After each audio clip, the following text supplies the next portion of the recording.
BNP chairperson Begum Khaleda জিয়ার রোগ মুক্তি কামনায় চট্টগ্রামে দোয়া ও ইফতার মাহফিল অনুষ্ঠিত হয়েছে। চন্দনাইশ উপজেলার ৪ নম্বর ওয়ার্ডে হারলা তৈয়বিয়া নুরানিয়া হাফিজিয়া এতিমখানায় এই আয়োজন করা হয়।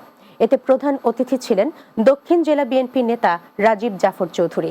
এ সময় উত্তর সাতকানিয়া বিএনপি নেতা মোহাম্মদ আবুল হোসেন, সাতকানিয়া উপজেলা যুবদলের সাবেক সাধারণ সম্পাদক ইলিয়াস বাবুল সহ অন্যরাও বক্তব্য রাখেন।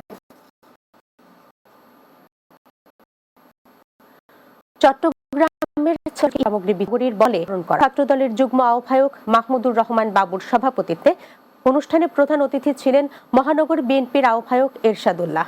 প্রধান বক্তা ছিলেন আর.ইউ চৌধুরী শাহীন, মহানগর বিএনপির যুগ্ম আহ্বায়ক এসকান্দার মির্জা সহ অন্যরা।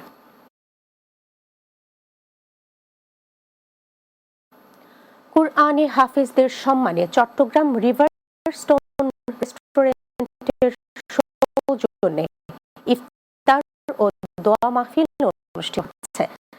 চট্টগ্রাম দক্ষিণ 16 হল মাহফিল অনুষ্ঠিত ছিলেন আর পরিচালক মোহাম্মদ আক্কাস উদ্দিন, বিশিষ্ট সমাজসেবক মোহাম্মদ নুরুল হুদা, অধ্যক্ষ মাওলানা ইউসুফ, রিভারস্টোন রেস্টুরেন্টের পরিচালক মোহাম্মদ আরিফুল ইসলাম, বাংলা টিভির চট্টগ্রাম ব্যুরোর প্রধান চৌধুরী লোকমান সহ অন্যরা।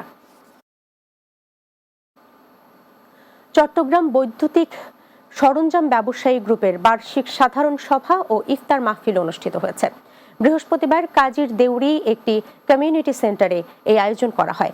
অনুষ্ঠানে প্রধান অতিথি ছিলেন চট্টগ্রাম বৈদ্যুতিক সরঞ্জাম ব্যবসায়িক গ্রুপ সভাপতি আফসার হাসান চৌধুরী।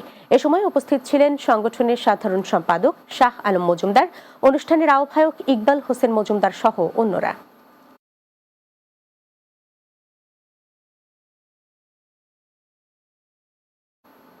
শেষ করব দিনের বাংলা। যাবার আগে সংবাদ শিরোনামগুলো জানিয়ে দিচ্ছি আরো একবার। আওয়ামী লীগের রাজনীতি নিয়ে আলোচনা হচ্ছে, বিচার নিয়ে কোনো কথা হচ্ছে না, অভিযোগ রিজভীর। জুলাই আন্দোলনে গণহত্যায় জড়িতদের বিচার দাবি। রমজানের শেষ দিকে এসে আবারও বাজার চড়া, ঊর্ধ্বমুখী চাল মুরগির দাম, তবে কেটেছে ভোজ্য তেলের সংকট।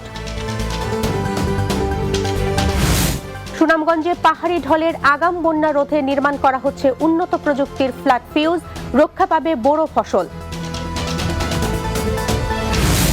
এবং ব্রাহ্মণবাড়িয়ায় দেশীয় অস্ত্র সহ কিশোর গ্যাং সদস্য আটক, কুমিল্লায় অ্যাডভোকেট আবুল কালাম আজাদ হত্যা মামলার আসামি গ্রেফতার।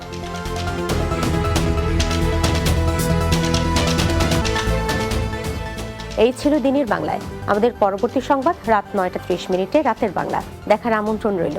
এতক্ষণ সঙ্গে থাকার জন্য ধন্যবাদ সবাইকে।